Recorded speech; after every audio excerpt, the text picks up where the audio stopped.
You're lying in bed. It's late. Your phone is in your hand and you're scrolling through hundreds of people's lives at once.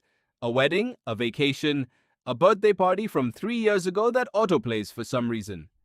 You feel connected to all of it, and yet somehow you feel more alone than you did an hour ago? That doesn't make sense.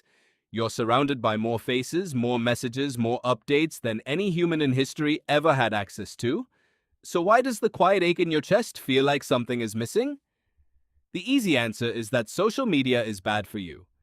You've heard that 1,000 times. But the real answer is far stranger. And it has almost nothing to do with your phone. It has to do with a switch buried deep in your nervous system.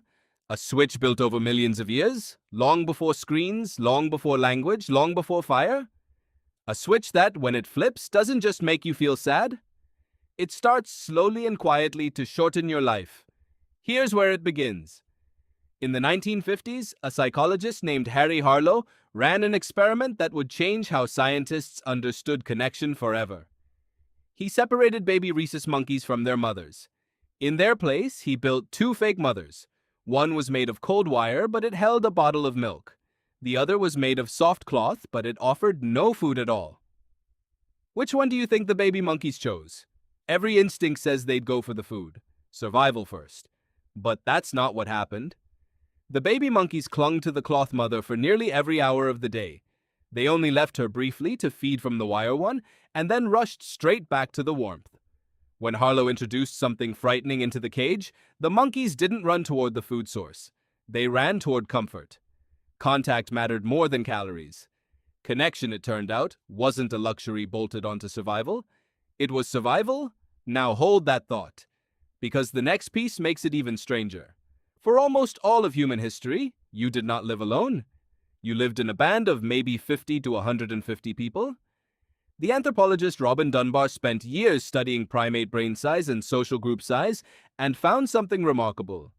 The size of your brain's neocortex predicts, with striking accuracy, how many stable relationships you can maintain at once. For humans, that number sits close to 150. That's not a coincidence. That's a blueprint. Your ancestors who drifted from the group didn't get to try again tomorrow.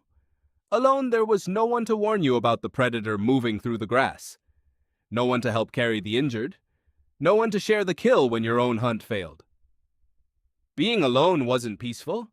Out there, it was often a death sentence. So your body built an alarm for it. Think about hunger. When your body needs food, it doesn't politely suggest a snack. It sends discomfort, a gnawing pull that gets louder until you act. Loneliness works almost exactly the same way. It isn't a mood you slipped into. It's a biological alarm, as old as hunger and thirst, built by evolution to say one thing over and over. Get back to the group. That's the reframe. Loneliness was never a character flaw. It was never proof that something is wrong with you. It's a signal doing precisely what it was designed to do. But here's the twist. And this is the part that should genuinely unsettle you. That alarm was built for a world that no longer exists. Your ancestors' alarm went off when they were physically separated from the group, sometimes for days. It was calibrated to real prolonged isolation, the kind that actually threatened their lives. But your modern brain can't always tell the difference between being truly alone and simply feeling unseen. You can sit in a crowded office, surrounded by co-workers, and still trigger the same ancient alarm your ancestors felt wandering open land without another human in sight. The psychologist John Cacioppo spent decades studying exactly this gap. He was one of the first researchers to treat loneliness not as a fleeting emotion but as a measurable physiological state. What he found was unsettling. Chronic loneliness raises cortisol, your body's primary stress hormone. It disrupts sleep, fragmenting the deep rest your brain needs to repair itself. It weakens the immune system's ability to manage inflammation. Cacioppo described loneliness as acting like a cellular alarm, pushing the whole body into a low-grade, permanent state of threat. Your body, in other words, treats social disconnection the same way it treats physical danger. Not as sadness, as a threat to your survival. Does that sound extreme? The data says it isn't.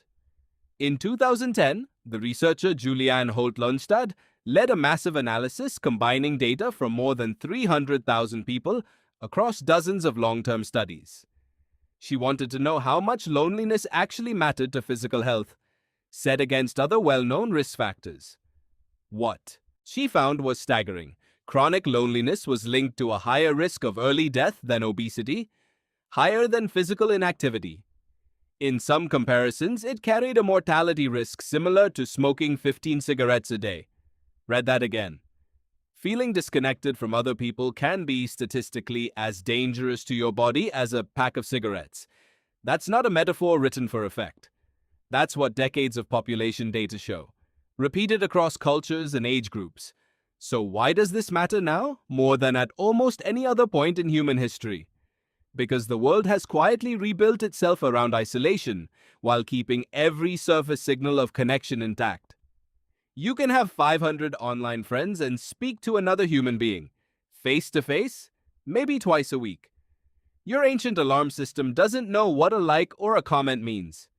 It doesn't register a message the way it registers someone sitting across from you, sharing food, holding eye contact, giving you their undivided time. In 2023, the United States Surgeon General, Vivek Murthy, issued a formal public health advisory naming loneliness an epidemic, citing risks to physical and mental health on a national scale. Not a private struggle, a public health crisis tracked with the same seriousness as smoking or obesity because the underlying biology is now that well understood.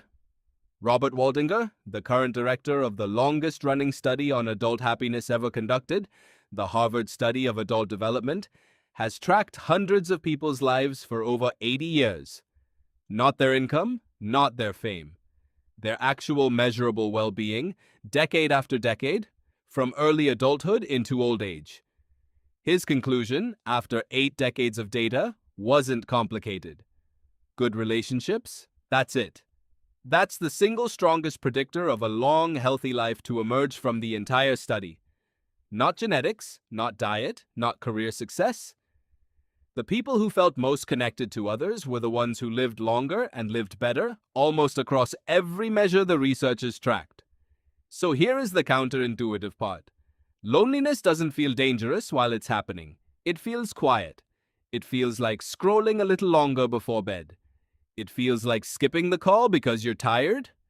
It feels like 1,000 small, forgivable choices, repeated day after day, none of them dramatic enough to notice on their own. But your body isn't measuring it in days. It's measuring it the way it measured a missing hunting party 50,000 years ago, as a threat that compounds silently the longer it goes unanswered. You weren't built to survive alone. No human was. Not the strongest one, not the smartest one, not the most self-sufficient one. The ones who survived, the ones whose genes made it all the way down to you, were the ones who stayed close to other people, who fed the fire together, who kept watch for each other through the night. That instinct is still running inside you, right now, exactly as it did in a small band of humans huddled around a flame, 100,000 years before phones, before cities, before the word loneliness was ever needed. So tonight, when you're lying in bed again, phone in your hand, scrolling through hundreds of people's lives at once, pay attention to what your body is actually asking for. It isn't more faces on a screen. It's one person in the same room paying attention to you, because the real danger was never being physically alone. The real danger is convincing your ancient, watchful body that a screen full of strangers is the same thing as being with someone.